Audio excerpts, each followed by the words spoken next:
Hello friends, स्वागत है आपका अपने YouTube channel Bihar board study point प्रिंसल पे। इस चैनल के माध्यम से मैं प्रतिदिन बताता हूं कि क्लास 9 से लेकर क्लास 12 तक के सभी विषयों की तैयारी कराई जाती है ऑनलाइन।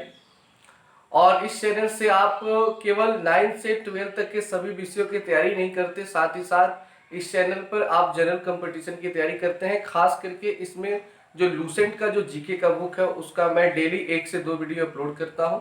और इसलिए कि लूसेंट का बुक है वो थोड़ा सा टफ होता है लैंग्वेज उसका पढ़ने में, और उसको मैं बहुत ही सिंपल लैंग्वेज में टाइप करके और उसको अच्छे से समझा करके कहानी के माध्यम से मैं आपके सामने रखता हूँ। तो आप उसकी भी तैयारी इस चैनल से कर सकते हैं। तो आज के क्लास में हम लोग पढ़ने वाले हैं क्लास 10th का हिंदी का नेक्स्ट पार्ट। जैसा कि इसके पहले वाले वीडियो में हमने पढ़ा था पार्ट 1 दूसरे चैप्टर का विष के दांत, जिसमें हमने लेखक नलिन विलोचन शर्मा जी के परिचय पढ़े थे, उनके जीवन मृत्यु के संबंध में टोटल जितनी भी बातें थे उन सारी चीजों को हमने पढ़ा था। इस क्लास में हम लोग कहानी को शुरू करेंगे। वैसे तो हमने सारांश बताया था, लेकिन सारांश को मैंने डिटेल में नहीं समझाया, क्योंकि पूरा पूरा जान लेने के बाद थोड़ा सा बुक पढ़ने में लोगों का इंटरेस्ट खत्म हो जाता है। इसलिए चलिए मैं बुक शुरू करता हूँ और लाइन बाय लाइन एक एक चीज को मैं पढ़ता हूँ। मेरा कोई भी वीडियो मैं कोशिश करूंगा कि 10 से 15 मिनट से अधिक का कोई भी वीडियो ना हो, ताकि आप लोगों को बोर फील ना हो। वैसे तो बोर फील नहीं होने दूंगा, काफी अच्छे से और एक एक वर्ड को समझेंगे। पार्ट भले ही ज्यादा हो सकते हैं, पार्ट 1, पार्ट 2, पार्ट 3, तो इस तरह आप आराम से देख सकते हैं। चलिए शुरू करते हैं। पहला पेज है, सेन साहब की नई मोटर कार बंगले के सामने बरसाती में खड़ी हुई, काली चमकती हुई स्ट्रीमल एंड जैसे कोयल घोंसले में कि कब उड़ जाए। यहाँ पे शुरू किया जा रहा है सेन साहब से। जैसे कि मैंने कल बताया था कि इसमें कौन कौन से पात्र हैं, जिसमें सबसे जो मुख्य किरदार है वो है सेन साहब का। तो सेन साहब के पास एक मोटर गाड़ी है। मोटर गाड़ी मतलब जो 4 चक्का जो कार होता है, मोटर गाड़ी वही। तो उनके बंगले में एक बरसाती में खड़ी है। बरसाती आप लोग समझते होंगे, जैसे कि आजकल घर बनवाए जाते हैं तो घर के आगे पोर्च निकाल दिया जाता है। मतलब कि जैसे कि आपका छत हो गया, छत से आगे कुछ आगे तक ढाल दिया जाता है और उसमें लोग गाड़ी उड़ी या कुर्सी उर्सी लगा कर लोग बैठते हैं, तो उसको बरसाती बोला जाता है। क्या बोला जाता है? बरसाती बोला जाता है।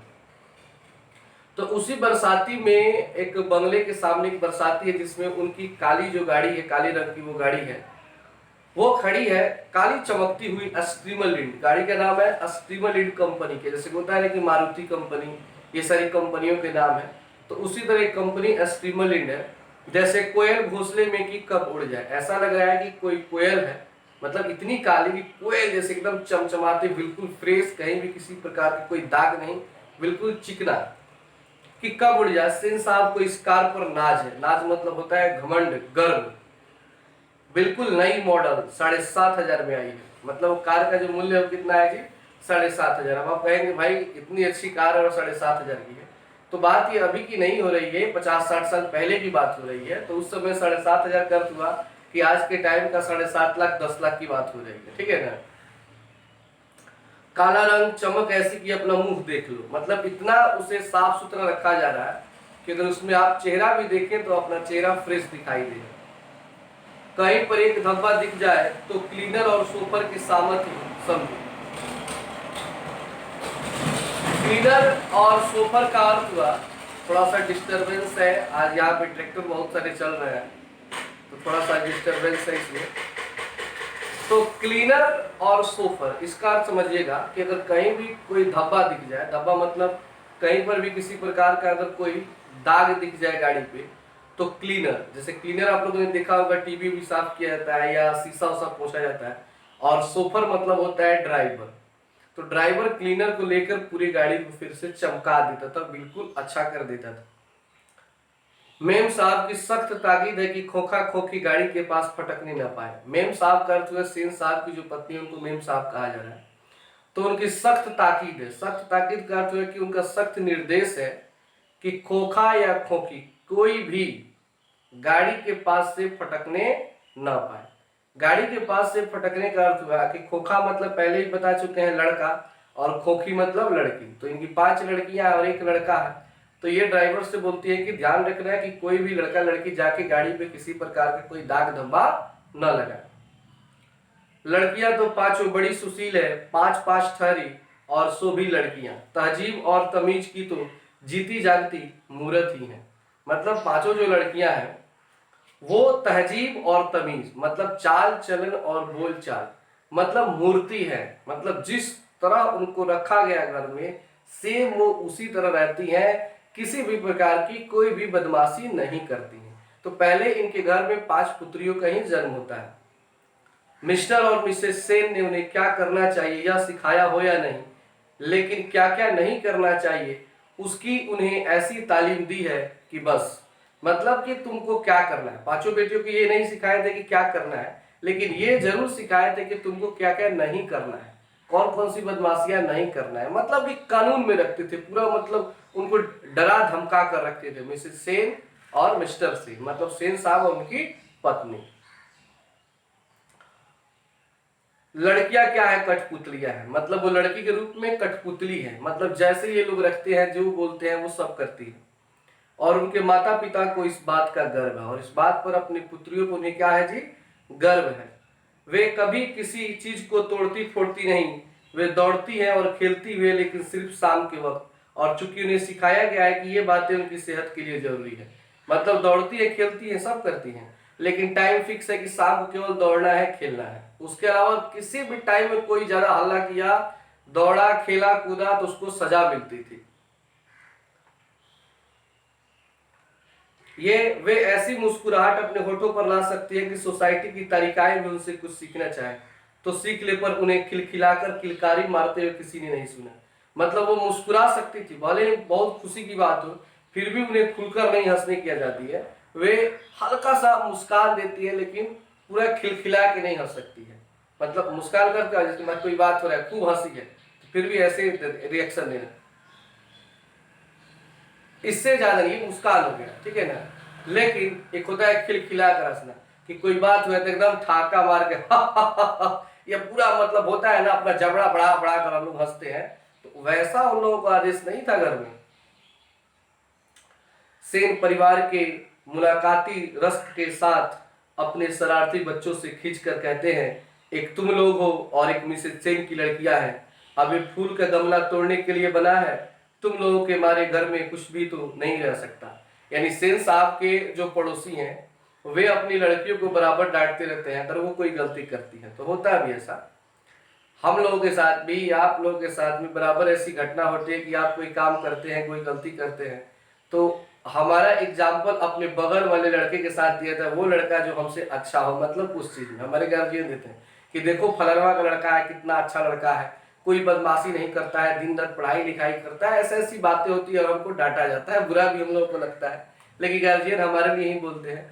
उसी तरह मिस्टर सेन के जो पड़ोसी है अगर उनकी लड़कियां कोई गलती करती है तो वो अपनी पुत्रियों को डांटते हैं कि देखो मिसेस सेन की लड़कियां हैं कि कठपुतली हैं, बिल्कुल थोड़ी सी गलती नहीं करती हैं, और एक तुम लोग है कि मतलब तबाही मचा के रख दी हो, गमला फोड़ने वाली कोई चीज होती है, वगैरह वगैरह बातें होती हैं। फिर से अगला पैराग्राफ। सो जहां तक सेन परिवार की लड़कियों का सवाल है, उनसे मोटर की चमक दमक को कोई खास खतरा नहीं था। मतलब लड़कियों से मोटर गाड़ी को कोई खास खतरा नहीं था, क्यों? क्योंकि उनको पता था कि भाई अगर कोई भी गलती हो गया तो मतलब मरम्मत होना शुरू हो जाएगा। लेकिन खोखा भी तो है, मतलब लड़का भी तो है जो खतरनाक है। खोखा जो एक ही है, सबसे छोटा है।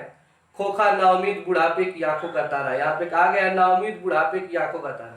मतलब पांचों लड़कियां हुई तो खोखा के होते होते मिस्टर सेन और मिसेस सेन जो थे वो बूढ़े हो चले थे, तब खोखा का जन्म हुआ था। यह नहीं कि मिसेस सेन अपना और बुढ़ापे का कोई ताल्लुक किसी हालत में मानने को तैयार हो, और सेन साहब तो सचमुच बूढ़े नहीं लगते।